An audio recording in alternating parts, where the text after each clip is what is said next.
PGRS, agora eu vou falar de um PGRS com uma outra luz, vamos dizer assim, né? Geralmente a gente fala do PGRS com uma luz muito de como fazer, consultor ambiental, como vender, como... Não vou trazer esse aspecto, vou trazer um PGRS do ponto de vista da empresa, tá? Então, quem precisa ter o PGRS? Primeira coisa, existe lá no anexo, onde é que tem, primeiro, onde tem a obrigação do PGRS? É na política 12.305, Política Nacional de Resíduos Sólidos, no anexo 5, falando em PGRS industrial, de empresas, que é o nosso foco aqui, é a minha experiência, tá? E aí tá dizendo lá, quem precisa ter o PGRS? Tem alguns itens lá, e esse item, os geradores de resíduos sólidos previstos nas alíneas E, F, G e K. Tem lá o E, F, G e K, que eu trouxe aqui. Resíduos de serviço público, excluindo resíduos urbanos. Resíduos industriais, que é o nosso foco é resíduos industriais. Resíduo de serviço de saúde, resíduo de mineração. Todas essas aqui precisam fazer o PGRS. O que mais? Os estabelecimentos comerciais de prestação de serviço que gerem resíduos perigosos. Todos os estabelecimentos comerciais que prestam serviços e geram resíduos perigosos precisam ter PGRS. Mas não tem exceção, gente, todos. Tá aqui, tá claro na lei. Que gerem resíduos que, mesmo caracterizados como não perigosos por sua natureza, composição ou volume, sejam equiparados aos resíduos domiciliares pelo poder público municipal. Empresas de construção civil, nos termos de regulamento ou das normas estabelecidas pelo CISNAM. Os responsáveis pelos terminais e outras instalações referidas na linha J e as empresas de transporte.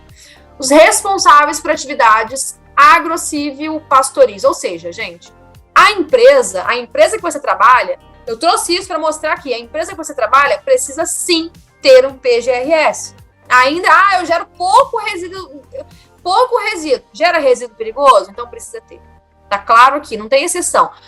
Mas aí o órgão ambiental me deu a exceção. Ok. Se o órgão ambiental não te der essa exceção, precisa fazer. Agora, quais são os itens obrigatórios que precisam conter no PGRS? Ou, se você está numa empresa, ou você faz o PGRS, você mesmo faz o PGRS, ou você contrata uma consultoria para fazer o PGRS para você. Só que mesmo que você contrate uma consultoria para fazer o PGRS para você, você precisa verificar para ver se de fato está adequado.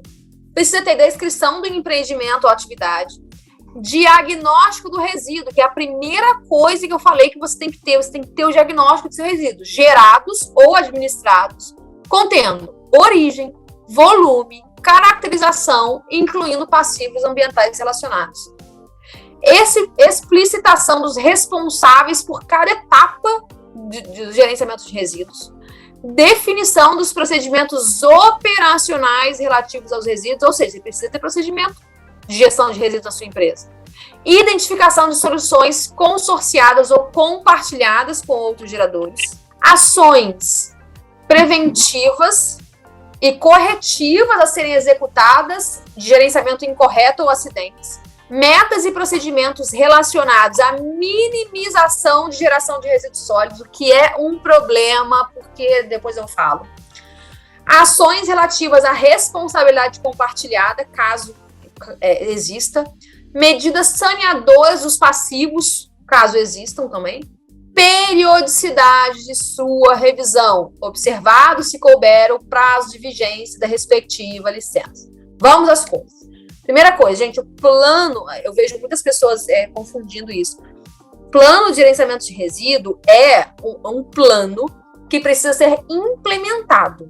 Ou seja, o fato da sua empresa não seguir a gestão correta do resíduo, o seu PGRS não necessariamente precisa refletir os itens errados, vamos dizer assim, que tem na sua gestão de resíduo, que toda gestão de resíduo tem itens que não estão adequados. É o plano que vai te dizer o que você tem que melhorar, quais são as ações corretivas, quais são as preventivas, onde esse item aqui, a recomendação que você, enquanto profissional de meio ambiente, seja consultor ou não, está recomendando para fazer essa gestão de resíduos. Uma coisa muito difícil, gente, é meta relacionada à minimização de resíduo. É mais fácil quando você tem uma empresa, uma indústria, assim, entre paredes, né, entre quatro paredes, é que eu gosto de falar, que você olha e fala, eu vou reduzir isso aqui, então vai reduzir o resíduo. Agora, quando você tem uma empresa que sempre está trabalhando com construção, ou, por exemplo, na Petrobras, que a gente trabalhava com perfuração de poços. Quanto mais poços eu perfurava, mais resíduos eu gerava. E aí a pessoa, não, mas vamos fazer então uma relação aqui de resíduo com poço, resíduo com obra. É muito difícil. Porque se eu não perfurar, supondo assim, comparativamente, 2020 eu perfurei 1.000 poços, gerei X resíduo. 2021 eu perfurei 500 poços, eu vou reduzir o resíduo. Só que isso não é certo. Você não reduz a sua meta. Não é que você reduziu sua produção de resíduo, você reduziu sua operação. Então, isso costuma ser um ponto de muita discussão, porque o fato de reduzir a operação não significa que você está reduzindo resíduo. E isso, gente, eu vejo alguns PGRS aí sendo feitos, eles colocam qualquer coisa ali, mas na prática, é muito difícil você ter meta de redução de resíduo. Porque você só tem meta de redução de resíduo quando você muda o processo, ou muda algum item do processo, ou começa a pegar o resíduo ali que é gerado e voltar para a sua cadeia de alguma forma. Então, não é trivial. Uma outra coisa que eu vejo as pessoas tendo uma visão errada é a periodicidade de revisão. Na lei está dizendo que você não precisa revisar de ano em ano. Está dizendo que você precisa definir a periodicidade da revisão e tem que ser dentro do prazo da vigência e da licença. Não está dizendo que você precisa revisar todo ano. É uma boa prática?